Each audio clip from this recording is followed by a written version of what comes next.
Sa ngiti naman dyan. Parang Semana Santa mukha. Good evening. Good evening. Sa pangalan po ng dakilang Panginoong Jesucristo, isang mapagpalang gabi sa bawat isa. Nandito po tayo sa Palit kita, baby. pag-alaala o paggunita na ating ginaganap tuwing 2 ng Oktubre. Pinapag. Tanungin po natin ang ating mga sarili. Ano ba ang meron? Bakit tayo nandito? Una, dapat malaman natin yung pinaka-espiritu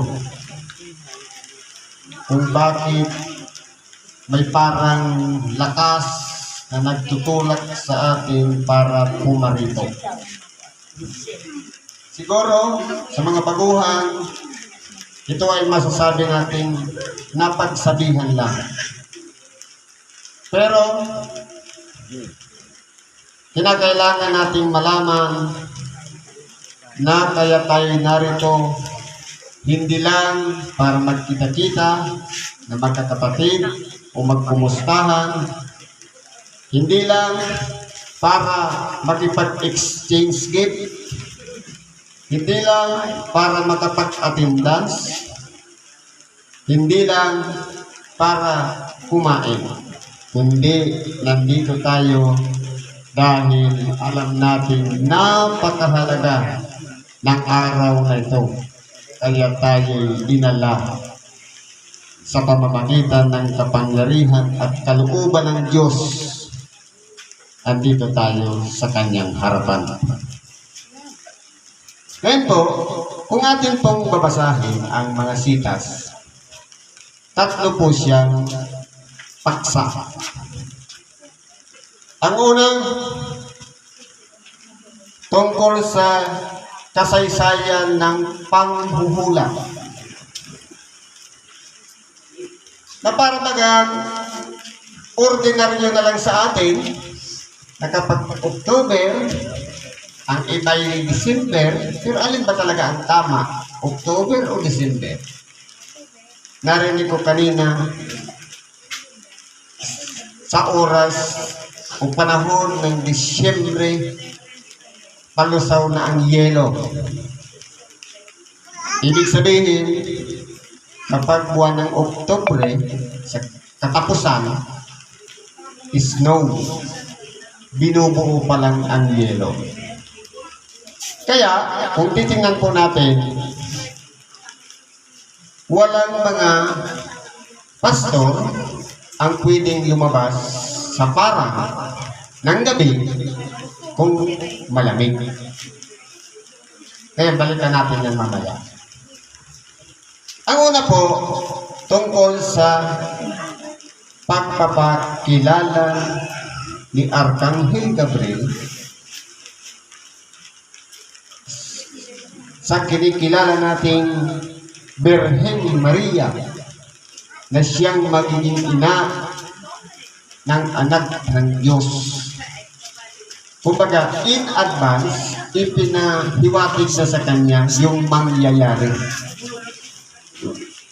Na, kung titingnan po natin, ito'y ginagamit sa panalangin ng mga tao sa ngayon. Yung pagpupuri ni Arkanghel Gabriel, magalang ka, ikaw na totoong pinakamamahal. Hindi ba kasi sinasambit yan sa mga panalangin? Napupuno ka ng grasya. Pero iyan ay pagpapahayag lamang ni Arkanghel Gabriel kay Maria ng mangyayari. Dapat bang gamitin natin sa panalangin? Hindi po, kasi kung yan ang gagamitin natin sa panalangin, dapat, sino ba dapat ang manalangin? Tayo at lalapit natin sa Diyos ang panalangin. Tapos isisingit natin yun, napupuno ka ng grasya. Malayo po.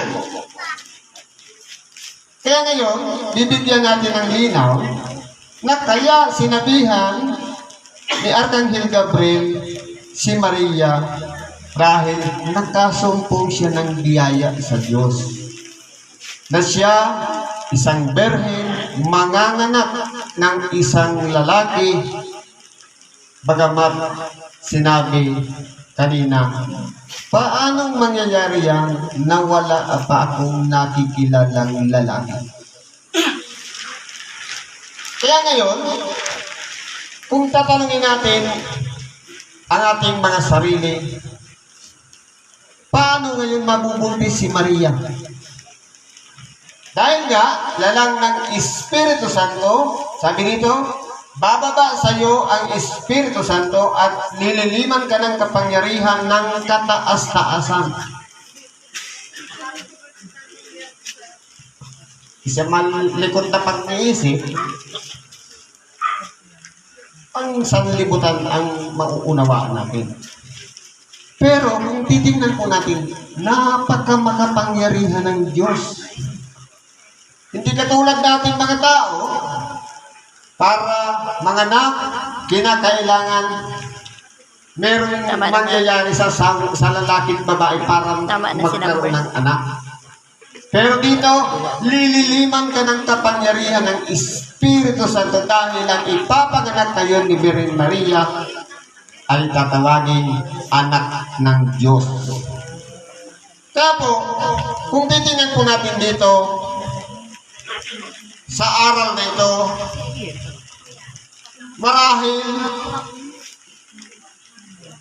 yung kapangyarihang lumilim kay Maria, yun po ang naging daan upang sa ganon magkaroon ng kahayagan yung dakilang pag-ibig ng Diyos sa mga tao na walang iba, isusubo niya ang kanyang bugtong na anak.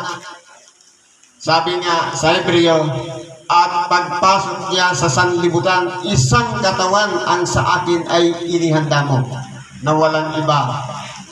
Siyempre, bago magkakaroon ng katawan, kinakailangan ng isang magiging ina na luluwal doon sa magiging tao. Yun na po yun si Maria. Kaya po, dito sa aralin na ito, napakamakapangyarihan ng Diyos. Dahil marami namang nung panahon ng mga berhen. Marami namang babae noon. Pero bakit pinili ng Diyos si Maria? Dahil po, siya po ay may kalinisan sa harapan ng Diyos at napapanahon na rin upang ang kalooban ng Diyos ang mangyari sapagkat hindi naman po sa pagpanganak sa ating dakilang Panginoon ang layunin ng Diyos, kundi kinakailangan may ina na magluluwal upang sa ganun mangyari na ang kanyang kalooban dahil ang kanyang bugtong na anak ay may gagawin. Kinakailangan siyang mabuhay bilang isang tao. Ngayon po, meron pa dito na ipinaunawa din ni Arkanghel Gabriel ang tungkol kay Elizabeth na kamag-anak ni Maria na nagdadalang tao na rin. Bagamat lipas na sa katandaan. Kumbaga, sabi nga, tinatawag ng baog, imposible nang magkaanak. Pero dahil nga, sa kalooban ng Diyos, una nang ipinahayag kay Zacarias na siya'y magkakaroon pa ng anak sa pamamagitan ng isang anghel din. Kaya kung titingnan po natin mga kapatid, yung kapangyarihan ng Diyos ang naghari upang sa ganun maging imposible man sa tao dahil lipas na si Elizabeth, pero kapag umiral ang kalooban ng Diyos, wala pong imposible. Kaya nga po nagdadalang tao na rin si Elizabeth. Na walang iba, ang kanyang dinadala naman ay si Juan Bautista.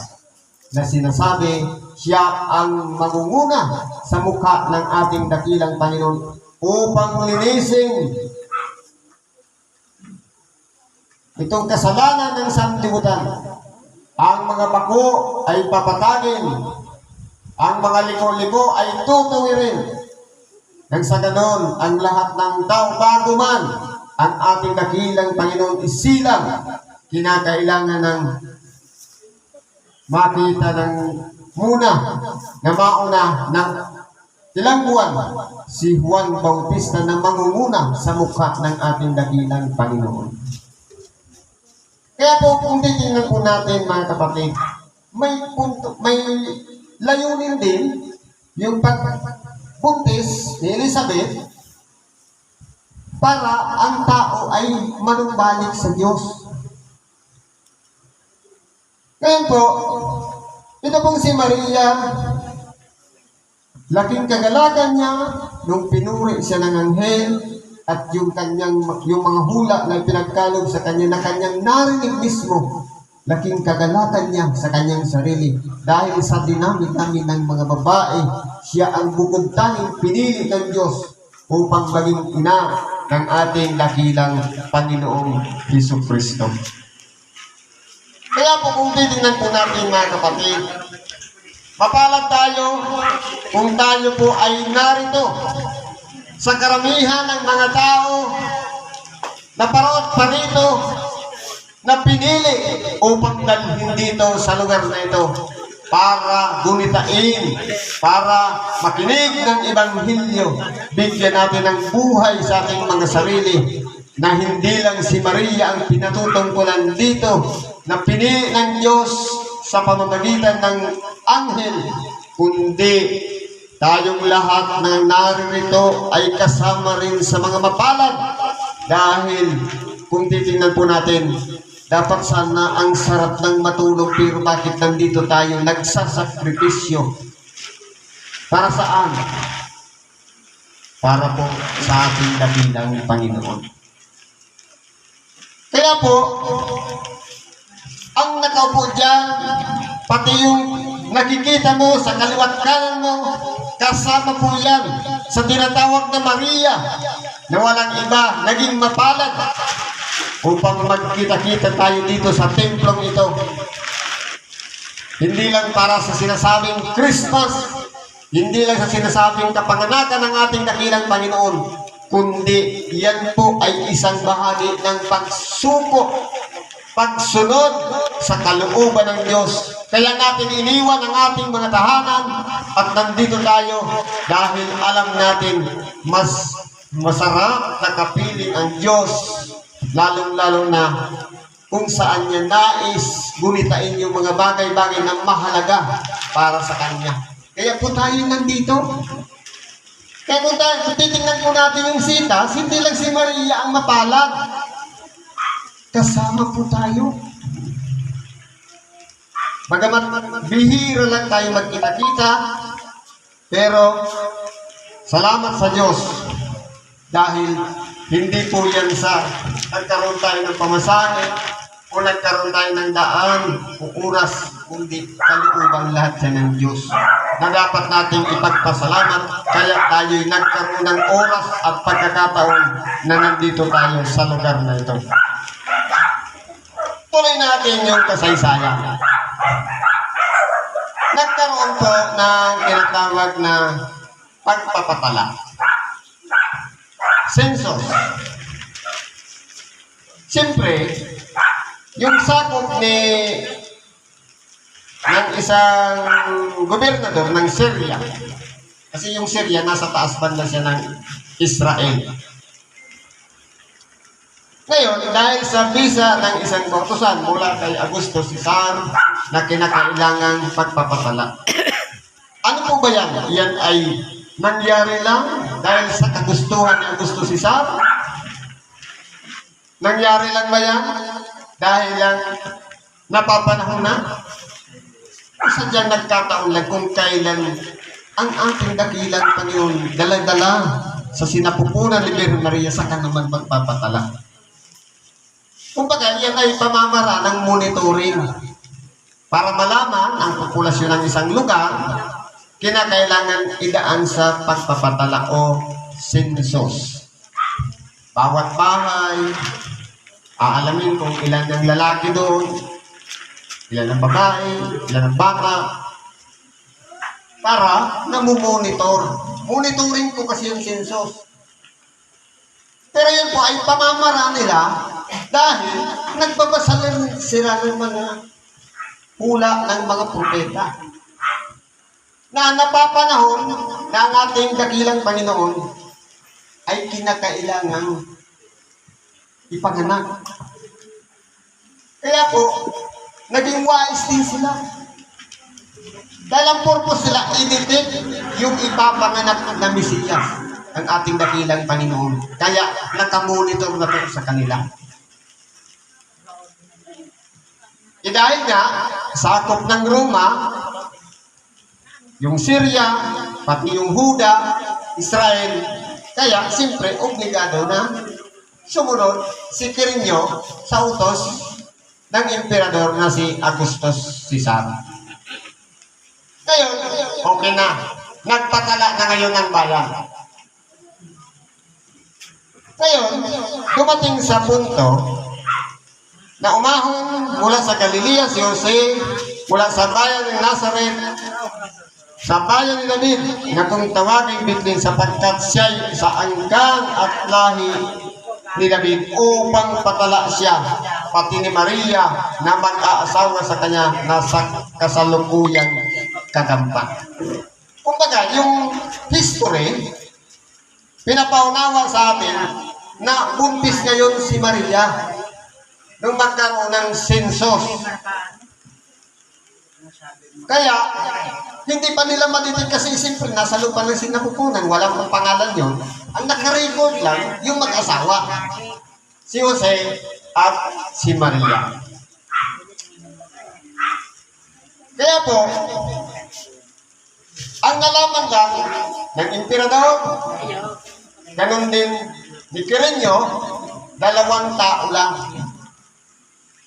Yung isang buntis, si Maria, at ganun din si Jose na kanyang asawa. Ngayon, dumating yung panahon dahil kagampan, ibig sabihin, 9 months na, manganganak na. At kanyang ipinanganak ang panganay niyang anak na lalaki at ito'y binalot niya ng lampin at inihiga sa isang pasabsaban sapagkat wala ng lugar para sa kanila sa tuluyan. Ngayon po, kung titingnan po natin, ordinaryo lang yung pag-alaala natin ng kapanganakan ng ating dakilang Panginoon. Siya ay iniluwal ni Birhen Maria at inilapag o binalot ng lampin at inilapag sa isang pasabsaban. Ano po ba ang aral nito sa bawat isa sa atin? Una, wala nang bakante o kahit paupahan man bahay tuluyan upang si Maria at si Jose magkipanuluyan doon. No vacancy. Ganyan din po sa bawat isa sa atin. Noon, nung hindi pa natin pinapansin ang mga nag-iibanghilyo o mga nangangaral ng tinatawag na salita ng Diyos. Anong koneksyon nun? Sabi nga, na ang pasimula ay may berbo. Ang berbo ay sumasa Diyos at ang berbo ay Diyos. Sa magkatuwid, kung merong Diyos, merong berbo o tinatawag na salita, at ang salita ay Diyos din naman. Ngayon, kinikilala natin yung salita. At nagkatawang tao ang verbo. Ibig sabihin, yung ginugunita natin, kapanganakan ng ating dakilang Panginoon. Ito naman yung panahon na kung saan isinuko natin ang ating mga sarili nung sumibol sa ating puso sa pamamagitan ng ating dainga, nung pakinggan natin ang aral at ipinasok natin at pinagnilay-nilayan, nakadiretso sa ating puso. Itong pusong itong napakarami na punong-puno ng kasalanan na humahalintulad sa isang basabsaban na walang iba, puro laway ng mga hayop ang naroon. Pero meron itong lamping na namamagitan doon sa sabsaban at doon sa bata. Walang iba. Ito yung kabanalan na tinatanggap ng isang taong nagsisisi at nagbabalik loob sa Diyos. Kaya, kung titingnan po natin, ilagay natin ang ating puso sa isang maruming sabsaban. Hindi po magkakaroon ng puwang ang salita ng Diyos para manahan sa ating mga buhay kung hindi po siya magiging banal. Paano po ba ang pagpapakabanal? Sumuot ka lang ba ng puting kasuotan, banal ka na? Ikaw ba'y nagsimba, banal na? Hindi po. Kahit sabihin pa natin, gabi-gabi tayong manalangin, araw-araw, linggo-linggo tayo nagsisimba, hanggat hindi natin binabago ang ating pag-uugali, nandun pa rin tayo sa dati nating kalagayan na hindi pa nagsisisi. Kung walang pagbabago noon, kahit 10 beses kang ilugog ng bautismo, magiging useless po yan. Parang naging ritual na lang ang paglilinis ng ating katawan ng bautismo. Ang pinakatunay na kahulugan ng bautismo, walang iba, yung tubig na tumutulo sa ating mga mata, na ito ang nagmumula sa kalooban ng ating mga puso, na nililinis ito upang sa ganun, itong maruming sabsaban na ito maging banal sa paningin ng Diyos. Kaya kung titingnan po natin, pagdating sa aral at salita ng Diyos, alam natin, halos kabisado na natin kasi taon-taon pabalik-balik, paulit-ulit lang ang mga verso na ating binabasa at pinapakinggan. Pero tanungin natin ang ating mga sarili. Ano ang koneksyon ng aral o salita ng Diyos sa ating mga buhay? May nabago na ba sa ating mga sarili? Kung dati noon, malaya tayong nagagalit, pero ngayon, okay lang naman magalit, pero dapat kontrolado na natin ang ating mga sarili. Kung dati noon, kapag minura tayo, mumurahin din natin, dahil nga maruming sabsaban, pero nung meron ng lamping at naging malinis na, banal sa paningin ng Diyos, kapag minura ka, idalangin mo ngayon ang nagmura sa iyo, nang sa ganon, maglinaw ang kanyang pag-iisip. Upang sa ganon, magsisingin siya at magbalik loob. Upang sa ganon, maging karapat-dapat ka. Hindi ba nakahigayat ka papunta sa kabanalan? Kasi kung halimbawa, minura ka, mumurahin mo rin, parehas kayo masama. Dapat may pagbabago na. Meron ng kontrol sa sarili. Ito po yung pinagkakahulugan ng tinatawag na binago na ni Kristo. Kaya ngayon, tatanungin natin ang ating mga sarili. Isinilang na ba sa ating buhay ang anak ng Diyos?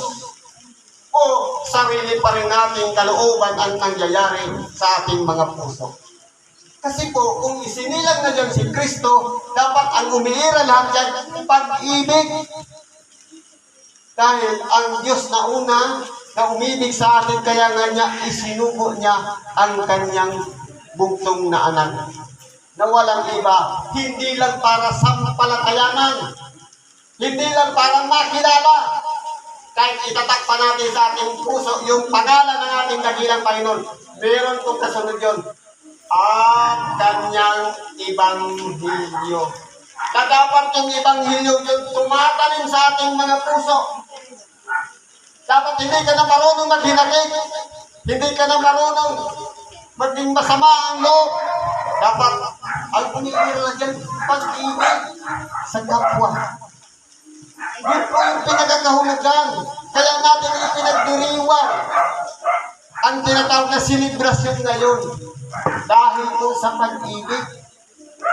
Kaya po, kung tinignan po natin ang sitas nito, yung isang maruling sapsaban, tayo po yun. Ang tanong, naramdaman naman natin yung lampin. Naramdaman ba natin sa ating mga puso na maging banal kahit saglit nung humingi tayo ng tawad sa Diyos? Ang tanong, naramdaman ba natin yung pagpapatawad ng Diyos? May nabago na ba sa ating pagkabuhay? Kung wala pa rin nabago, ibig sabihin, nandun pa tayo sa kalagayan ng isang maruming sapsaban na dinidila-dilaan ng mga hayop. Walang iba, itong kasamaan ng sanglibutan na walang iba, mga bumubulong sa atin upang sa ganon sila ang ating pakinggan. Bakit hindi natin pakiramdaman sa ating mga puso? Nandiyan na ba talaga ang presensya ng Diyos sa ating mga puso? Nakasilang na ba? Kung wala pa, kahit lang hindi man lang sumali. Dahil ayaw natin isuko ang ating mga sarili. Ayaw natin ihingi ng tawad. Isurinder itong katawan natin, itong pagkatao natin, pati itong kaluluwa at espiritu natin na nagkagawa ng kasamaan sa ating kapwa. Huwag po natin sasabihin, patuwid na ako, banal na ako, maayos na ako dahil preacher na ako, dahil magaling na ako magpagaling na may karamdaman, dahil member na ako, kung kapatiran ako, hindi po yun ang tinitingnan. Kundi yung attitude dapat may nabago na. Yan po ang pinakakahulugan na nandun na ang presensya ng isang sanggol na nailagay na sa sabsaban. Kaya po kung titingnan po natin mga kapatid, itong aral na ito, itong mga versikulong ito, pangkaraniwan na lang yan kasi binasa na yan last year, papasahin na naman ngayon. Parang reenactment na lang. Ngayon, ang tinitingnan po dito mga kapatid, unang-una, yung presensya ng Diyos sa buhay natin. Sayang yung pagkakataon na binigay sa atin ng Diyos na minsan tayong nilinisan pagkatapos mababaliwala lang. Dahil sa sutsot ng isa, dahil sa sabi ng isa, dahil sa kondisyon ng isa, dahil sa mga hindi pagkakasundo, hindi po maganda yan. Ang mahalaga po, magmahalan tayo. Yun po yung pinakamahalaga dito. Kasi po, kung titingnan po natin, bakit ba minsan sa oras ng Ebanghelyo, may mga ayaw makinig? Bakit po? Kasi sa oras na, halimbawa, nasaktan ka ng Ebanghelyo, sabi nga, sapagkat ang salita ng Diyos buhay, banal, mabisa, kaysa alimang tabak na may dalawang tabi. Ibig sabihin, pag nasaktan yung ego mo, mapalad ka. Dahil salita ng Diyos yung gumigising sa iyo. Ngayon, kung ayaw mo baguhin yung pamamaraan ng pananaw mo sa buhay, hindi mo isusuko sa Diyos, magiging useless lang. Kasi ang gagawin mo yan, kaaway mo yung nagsasalita sa unahan. Ang tanong, masasabi mo bang banal ka? Hindi. Kasi po, ang pinupunderya mo yung tao sa salita, hindi naman yung salita ng Diyos na katok ng katok yan sa puso natin para tanggapin natin, para magsisi na tayo. Kaya nangyayari yan, no vacancy. Walang puwan ang salita ng Diyos kahit katok ng katok sa ating mga puso para magsisi na tayo, magbago na tayo. Kahit ulit-ulitin pa taong-taong tayo mangaral ng Ebanghelyong ito, pagkapananganak ng ating dakilang Panginoon. Kung hindi natin nakukuha yung pinakasustansya o sariwa, bakit siya ipinanganak? Dahil kinakailangan, ang gusto niya, lahat ng tao ay magsisi, manumbalik sa Diyos at pagharian ng Espiritu Santo. Kaya tawag tayong mga espiritista. Nandyan nga ba talagang presensya ng Espiritu Santo? O nagtitipon lang tayo ng ihahatol sa atin ng Diyos sa kanyang pagbabalik na nakasulat ng ating mga pangalan sa aklat ng buhay?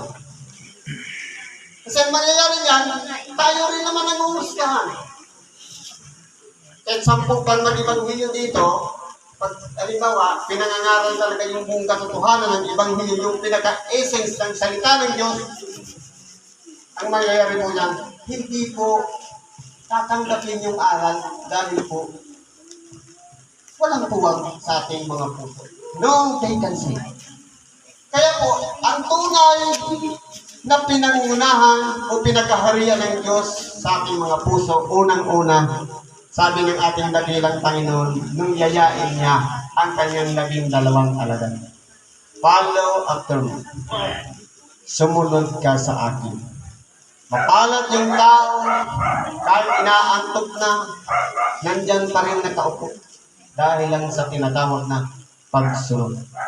Mapalad yung tao na nandyan, hindi umali sa buwan dahil pa rin sa tinatawag na pagsunod.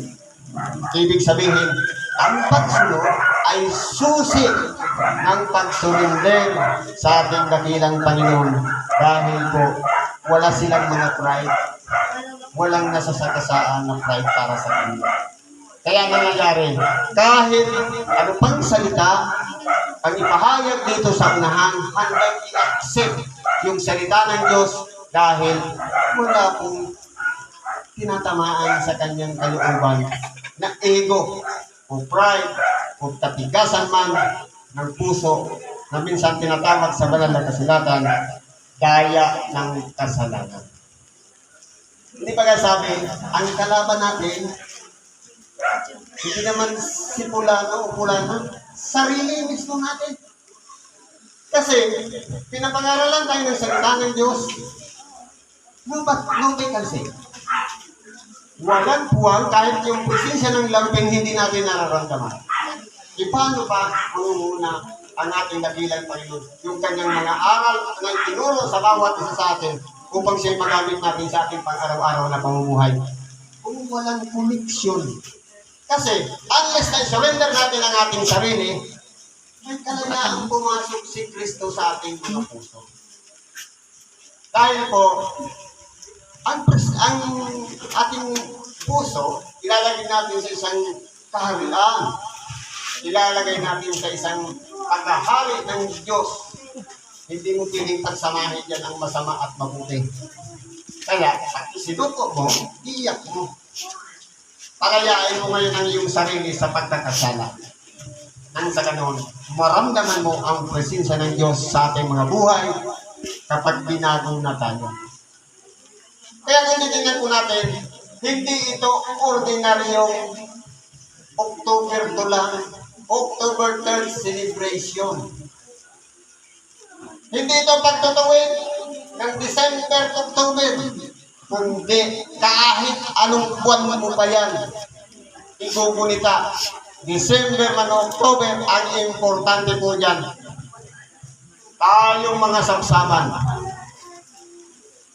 Kasi kung titignan po natin, di ba ga? Maraming sabsaban eh. Isa lang yung sanggol, isa lang yung binalot ng lamping. Kung 10 yung sabsaban, mapalad ka. Kung ikaw yung nag-iisang sabsaban na doon, ipinasok ka yun. Ang sanggol na nakabalot ng lamping.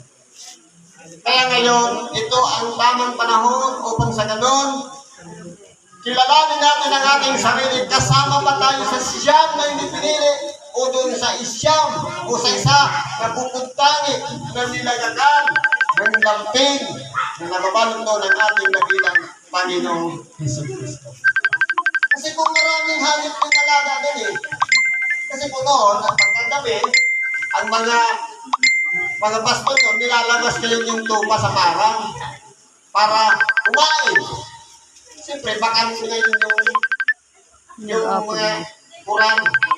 Kaya, yung mga tao na may pag-aari ng mga bahay tuluyan, walang puwang si Kristo.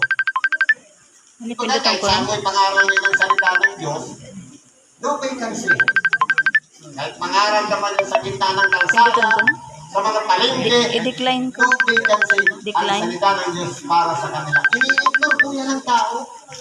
Pero doon sa sabsaban na hindi makatanggi, Mirando pa mi. kailangan natin tanggapin sa ating sarili. Kasama ba tayo doon? Sa bukod tanging pinili ng Diyos upang baguhin na ang ating pagkabuhay, maramdaman man lang natin ang kabanalan. Maramdaman man lang natin ang presensya ng Diyos, ang presensya ni Kristo sa ating mga buhay, na dapat ang ikinabubuhay na natin ngayon si Kristo, na hindi na dapat tayo nabubuhay sa dati nating kalagayan, kundi kasama na natin yung binado kung siya'y mamatay sa krus, alang-alang sa bawat isa sa atin. Ang pinaka-ponderya po sa dito ng ating dakilang tayo, lahat tayo maligtas. Kaya, sabi nga, pinatatagal niya pa yung sitwasyon. Hindi pa siya bumabalik para ang tao lahat mapangaralan ng salita ng Diyos, lahat magsisi at magbalik loob sa Diyos. Ito yung tamang panahon na dapat tayo tingnan natin ang ating mga sarili. Ano ba ang relasyon natin sa Diyos? Kasi po, gusto ng Diyos, magsisi tayo. Gusto niya magbago tayo. Ituwid natin ang ating mga landas. Pero lamang kapag umiral po ang katigasan ng puso, marahil hindi tayo sa tinatawag na mapalag na sabsaban na doon inihiga ang ating dakilang Panginoong Jesucristo. Dahil po, hindi natin maramdaman. Walang kabalanan o kabanalang nangyari sa ating buhay. Hindi po natin nakita sa ating sarili kung naramdaman man lang. Kasi po, kung nangyayari ang kalooban ng Diyos, meron siyang mga aral na itinuturo. Kung alam natin si Kristo ang ikinabubuhay natin. Kasi, sabi nga, tinuro niya pagkagalit, kapag limitado lang yung galit.